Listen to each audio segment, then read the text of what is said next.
नमस्कार मु जीतू आपण मानको स्वागत करछि मोर ए छोट यूट्यूब चैनल को जार ना जीतू क्रिएशन। दर्शक बंधु सोनाली कुकुड़ा विषय कहवाक जाऊँगी देखिपुं आपण मैंने स्क्रीन जो कुकुड़ा आप देखुं सोनाली कुकुड़ा यह 3 मास 3.5 मास हो गला यार वेट पाखापाखि 1 केजी प्लस अच्छी गंजा माई गुड़ाक 900 800 900 एमती अच्छा 800 ग्राम 900 ग्राम देखिपे केते एक्टिव अच्छा पूरा देसी कुकुड़ा गुड़ाक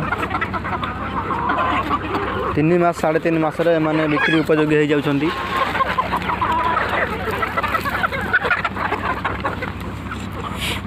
देखु